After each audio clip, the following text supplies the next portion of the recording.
guys, bersama saya lagi dalam Alright Novel Channel dalam segmen Suara Orang Kampung Kantoi Sakau Penyakawan daripada geng-geng bersatu sahabat-sahabat semua. Jadi menarik apa yang saya kongsikan hari ini ya, apabila dikatakan seorang bekas setiausaha sulit kepada pemimpin bersatu. Hari ini Kantoi sahabat-sahabat semua, Kantoi menipu projek kerajaan yang bernilai RM8 juta. Wow, ini antara kehebatan sakau penyakawan daripada geng-geng sapu bersih ini sahabat semua. Jadi saya mau membawakan berita ini kepada kita. Tanpa buang masa, mari kita ikuti. Tapi sebelum itu jangan lupa juga untuk terus support Alright Novel Channel dengan cara tekan butang subscribe, like, dan share. Mari kita ikuti berita gempak hari ini.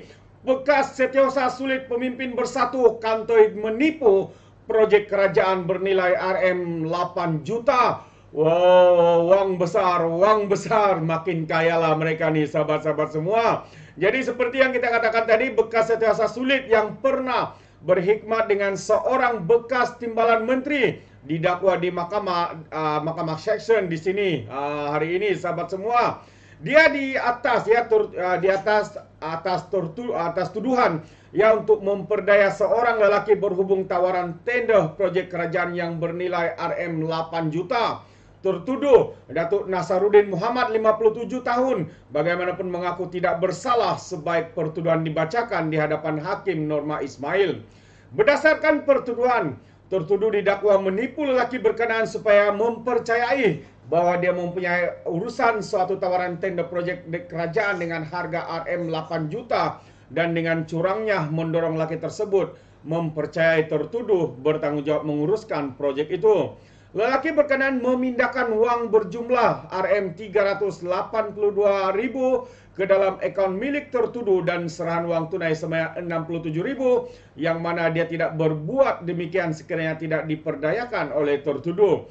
Perbuatan itu didakwa dilakukan di sebuah pejabat mukim Tampin Tengah antara 6 hingga 18 Oktober tahun 2022 ketika Kerajaan Perikatan Nasional, Kerajaan Tebuk Atap memerintah sahabat-sahabat semua.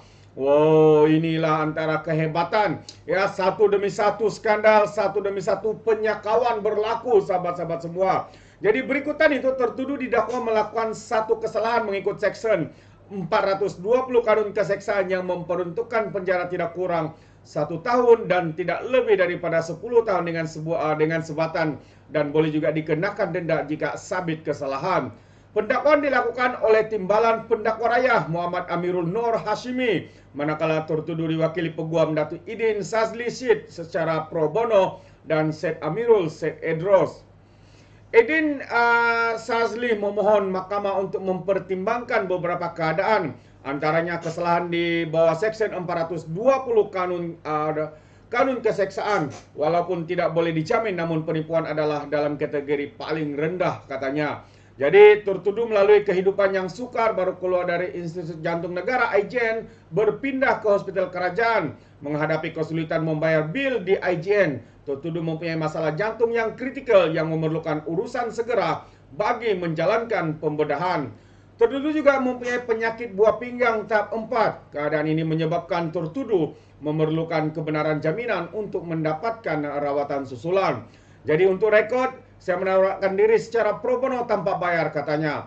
Syed Amirul pula dalam rayuannya menyatakan tertuduh juga memberikan kerjasama yang baik kepada pihak polis ya berhubung kes ini dan tidak wujud keadaan risiko tertuduh melarikan diri. Itu antara pembelaan daripada peguam ya tertuduh ini. Ya, jadi tertuduh mengalami kesukaran keuangan katanya dan mohon jaminan paling minimum. Jadi mahkamah kemudian menetapkan 4 Ogos ini sebagai tarikh semula sebutan kes bagi serahan dokumen dan membenarkan jaminan sebanyak 4.000 dengan seorang penjamin, kata arahan daripada mahkamah. Jadi inilah dia sahabat semua, perkara satu lagi yang mengejutkan kita ya, apabila dikatakan seorang ya bekas setiausaha sulit kepada pemimpin bersatu Kantoi menipu ya proyek kerajaan RM8 juta dan individu terbabit telah pun individu yang cuba untuk ditipu itu telah pun membayar ya kepada individu ini, kalau saya tidak silap tadi sebanyak 300 lebih ya 382.000 dan juga seranuang sebanyak 67.000 secara tunai. Oh, begitu hebat sakau penyakauan yang dilakukan oleh geng-geng sapu bersih ini, sahabat semua. Ya, apabila sudah didapati bersalah, berbagai pula alasan yang diberikan. Antaranya kesehatan tidak sehat lah, baru keluar daripada IGN lah karena masalah jantung. Ya, kesehatan. Ya, kesehatan bagi pandangan saya bukan alasan untuk berbuat ataupun melakukan tindakan jenayah seperti ini dengan menipu. Kononnya ada projek kerajaan, ya, walaupun kita tahu beliau semasa itu menjadi setiausaha sulit kepada pemimpin timbalan menteri, ya, lebih juga kepada timbalan menteri daripada bersatu. Itu bukan satu alasan ya untuk melakukan perkara-perkara terkutuk seperti ini. Dan saya percaya ya ini adalah satu kesalahan berat. Jadi sepatutnya pihak berkuasa ya harus mengambil tindakan yang berat ya untuk perkara ini. Itu dia. Jadi sahabat-sahabat semua, sebagai tambahan juga seperti mana yang kita tahu, PRN telah pun diumumkan ya oleh pihak ISPR bahwa akan ada secara detailsnya, kalau saya tidak silap ini dia.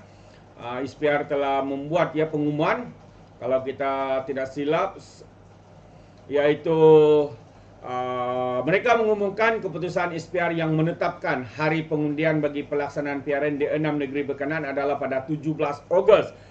Itu 17 Ogos adalah hari untuk pelaksanaan dan hari penamaan calon sebelum itu adalah pada 29 Julai, sahabat-sahabat semua. Jadi kita dianggarkan kos untuk keseluruhan Suruhanjaya Pilihan Raya ini. ISPR itu menganggarkan semaya RM 420 juta ringgit. Wow, itu antara kenyataan ya daripada pihak ISPR ya, Suruhanjaya Pilihan Raya, bukan ISPRM. Jadi